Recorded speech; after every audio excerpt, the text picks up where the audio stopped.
পুরীতে আজ হচ্ছে আমাদের দ্বিতীয় দিন। আর আজকেই আমরা সকালবেলায় গিয়েছিলাম জগন্নাথ দেবের পুজো দিতে, দর্শন করতে, যেটা আগের ব্লগে শেয়ার করেছি। কেউ না দেখে থাকলে অবশ্যই গিয়ে দেখতে পারো। জগন্নাথ দেবের পুজো দিয়ে ভোগ প্রসাদ খেয়ে সমস্ত মন্দির ঘুরে আস্তে আস্তে আমাদের প্রায় সময় হয়ে গেছিল 12টা। সকালবেলায় এই ভিডিওটা নিয়েছিলাম, তখন সমুদ্র ছিল একদম ফাঁকা আর ভীষণ সুন্দর লাগছিল।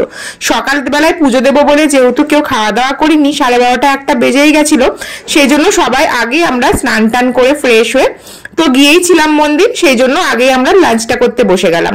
তোজোকে অলরেডি খাইয়ে দিয়েছি। তোজোকে স্নান করিয়ে মন্দির নিয়ে যাইনি, বাড়িতে মানে হোটেলে এসেই তোজোকে আগে স্নান করিয়ে খাইয়ে নিয়েছি। এবার আমরা সবাই খেতে বসেছি।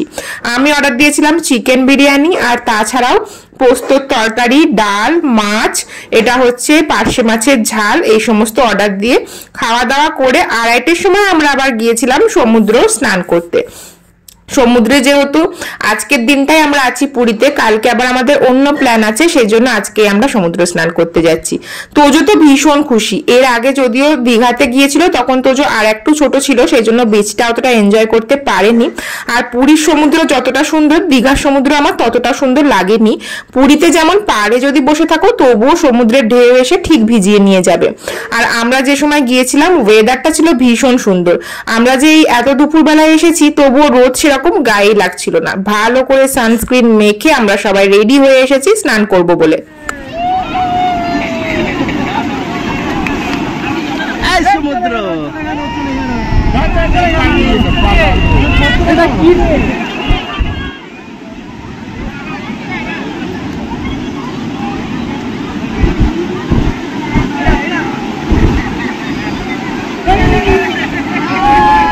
তোজো তো ভীষণ খুশি। সমুদ্রকে এই প্রথমবার ও এতটা উপভোগ করলো। এর আগে একবারই বললাম দীঘায় গিয়েছিল, তার আগে পাহাড় গেল, সমুদ্র তো তেমন আশাই হয়নি তোজোর। এটাই বলতে যাওয়ার যে প্রথম ও সমুদ্র স্নান। সবাই অর্ধেক চান কিন্তু আমাদের হয়ে গেছে। আমরা চলে গিয়েছিলাম অনেকটা দূর পর্যন্ত, কিন্তু সেখানে তো মোবাইল নিয়ে যাওয়া যায় না, সেই জন্য ভাবলাম কিছু ফটো ভিডিও না থাকলে তো ভালো লাগে না। সেই জন্য আমরা আবার পাড়ে এসে কতগুলো ফটো ভিডিও এই সমস্ত কিছু তুললাম। আমার যদিও সমুদ্র স্নান করতে কিন্তু বেশ ভয় লাগে, আর পুরীর ঢেউগুলো এত বড় বড়, আমার বেশ ভয়ই লাগছিল। তবুও ভয়কে উপেক্ষা করি উজ্জ্বলের হাত ধরে ধরে আর বাবার হাত ধরে আমি অনেকটাই চলে গিয়েছিলাম। উজ্জ্বলও আবার একটুখানি জলকে ভয়ই পায়, বিশেষ করে যখন এই সমুদ্রের ঢেউগুলো বড় বড় আসছে না, একদম ধাক্কা মেরে ফেলে দিচ্ছে। এই দূরে দেখো সৌম্য, অপর্ণা, বাপি, কাকু কাকিমা মানে অপর্ণার মা, বাবা মা সবাই মিলে লাফালাফি করছে সমুদ্রে। এই সময় ঢেউটাও যেন অনেকটা বেড়ে গিয়েছিল। এছাড়াও অনেক সমুদ্রে রাইডসও ছিল, যেগুলো আমরা নিইনি, ওয়াটার রাইডস গুলো, কারণ এই স্নানটা করতেই মজা লাগছিল।